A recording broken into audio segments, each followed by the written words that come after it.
Good morning, everyone. Happy Webtoon Wednesday. I just woke up not too long ago and I decided to record now because I need to go running this morning and we're still trying to work on the closing paperwork for our house.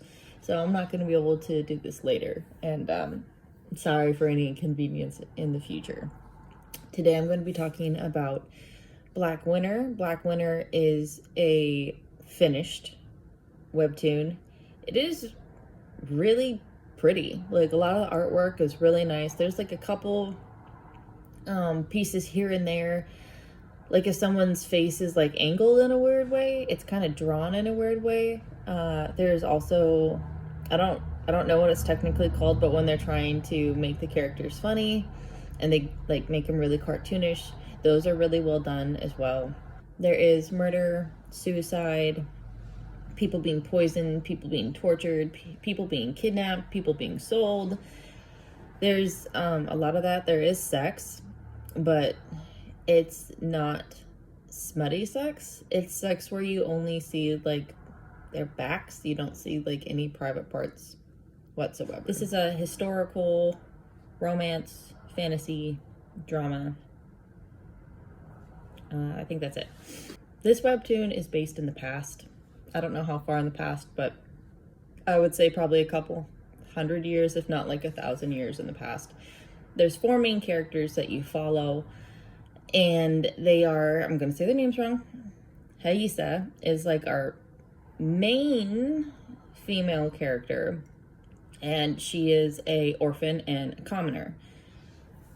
She is 13 at the beginning of the story. Her best friend, Hawaii, is 13 as well. Very pretty. She's also a commoner, but she lives with her grandma. Don't know what happened to her parents. The story is like her parents died in the beginning, or she's orphaned, whatever. But she's a more well-to-do commoner. Why Haisa lives with her uncle, aunt, and cousin, who are really mean to her, like verbally and eventually like physically.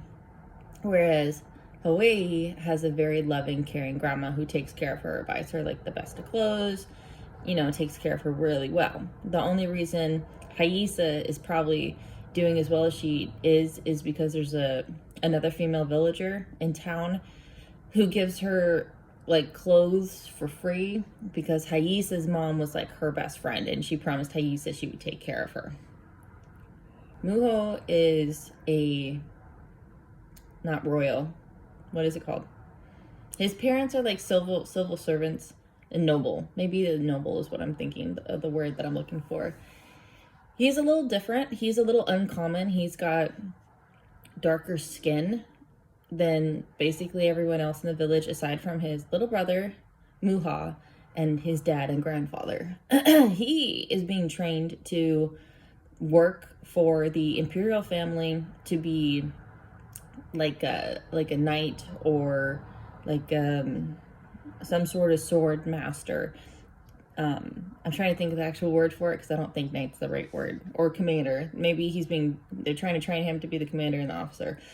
Muho has an interesting personality just because he's like really lighthearted, really loving and friendly and easygoing. He's okay with stealing stuff from his family. Not like serious things, but he steals like chocolates for his family, from his family to give to his commoner friends, like to share with them. So he has like a really kind heart. Hawaii is more of she's more like restraint or reserve to her personality. She's really kind, and she is very devoted to her friends and making sure that they're okay. And then Haisa I think she has like a pretty good, strong personality, considering all the stuff that she goes through. I don't consider her to be like an ignorant character, nor do I consider her to be like weak-minded or weak-spirited. I think she kind of has like a good combination of characteristics where it's not like she's over the top, but also not where she's like a bumbling idiot. So she's not like unrealistically amazing, but she's also not like so stupid and weak that it's annoying, if that makes sense. The last main character's name is Roshu. Maybe it's Roshu. Now, he is a mixed breed, as they like to say, or someone else down the line calls him a hybrid. He is in his early 20s. He is part European, like half European and half Asian. And his mom, who was Asian, his dad was Western. And it gets kind of confusing, right? So in the beginning, he's in his early 20s. He has red hair. He doesn't eat. He sleeps. He doesn't eat. He doesn't drink. If he gets hurt, he heals really fast. So like in the beginning of the story, I'm like, bro's a vampire.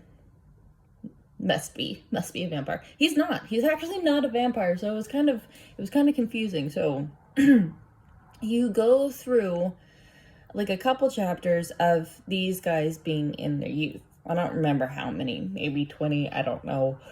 But you go through the big of their youth, and Haisa ends up running away from home because her uncle like hits her and he's being a jerk. She goes up to this abandoned house on the hilltop that's overlooking the village because she knows if she doesn't go somewhere, she's going to like freeze to death.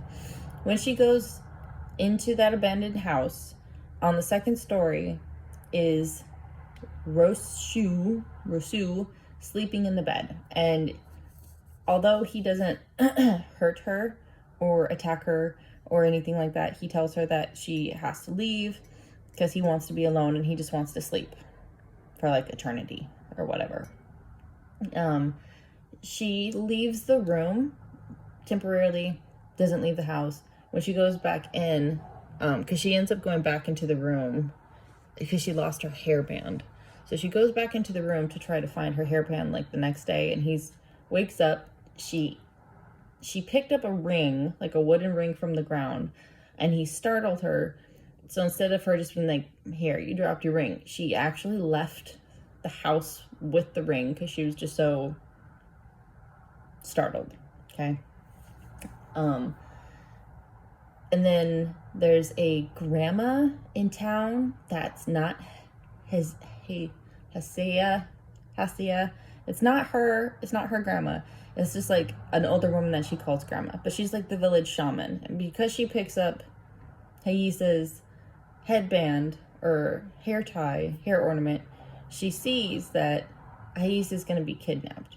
So she tells Haisa this that night. She's like, you need to be like really careful. You need to not go anywhere. Like, I just, I grabbed your hair tie and I saw this. And she's like, that's not mine. That's Hawaii's. And that night or the following day, they find that Hawaii has been kidnapped by somebody. They don't know who. And Muho, who was with her, ends up being beaten so bad that he's remained unconscious.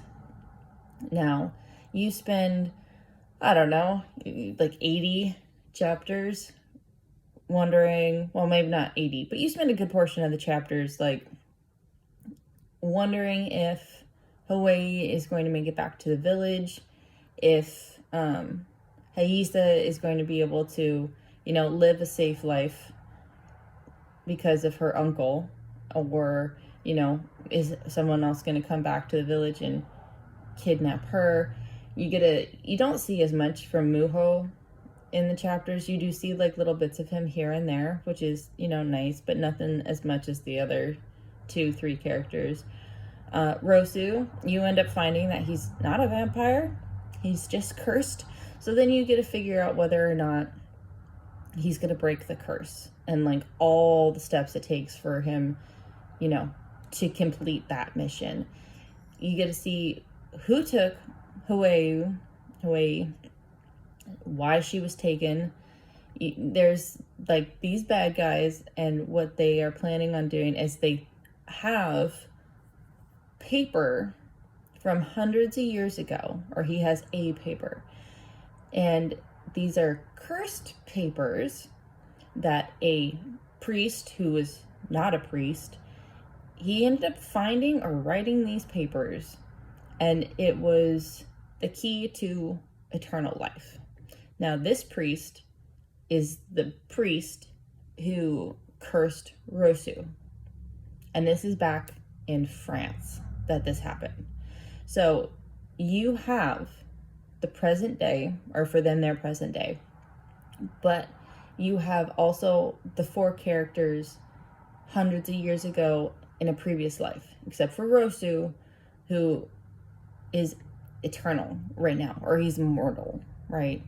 So Rosu is actually from the past, or he's like hundreds of years old. He's just been sleeping for a really long time. Whereas Heisa, Hawaii, and Muho, they all have been reincarnated. So all of them lived at the same time in the past in France together. And I did like that part, is you get to see them in the past, the struggles that they went through, how they were all able to like be connected to each other in like a weird way, even though they didn't know that they were connected to each other in a weird way. You also get to see a lot of, I don't want to say drama, but you get to see a lot of drama. You do. There's some dramatic parts. I mean, a good portion of this kind of gave me like a Romeo Juliet kind of vibe. That's how it feels for like their previous life. Is a lot of it kind of made me think. It kind of reminded me of Romeo and Juliet. It's like, it's a very sad, tragic love. That's probably all I should say about that. So a lot of the chapters you're actually bouncing back and forth to France 400 or 500 years ago, and then present day, or their present day, and like how they're growing up and what they're doing now. Did I like it? Yes, I did. I did like it. I do also feel though that there's 119 chapters. I do also feel that after a certain point, chapter-wise, they probably could have ended the webtoon. I would say like probably in the 90s, there was a part where it could have ended and it would have been probably fine. So the last 20 chapters was kind of hard for me to read, but I did stay up until 1 o'clock in the morning to finish reading it. So that's one of the reasons why I'm like super duper tired. Super fun. But if you have a chance, I would recommend this. I'm surprised I haven't heard of it before. It's kind of not like a diamond in the rough, but like it's a hidden gem that I'm pleasantly surprised that I came across, and I'm happy I did, because it was a well done story, and I'm glad I read it. Yeah. Anyway, I'm tired. Yeah. Thank you for watching. I appreciate it. I hope you guys have a wonderful day. Bye, everyone.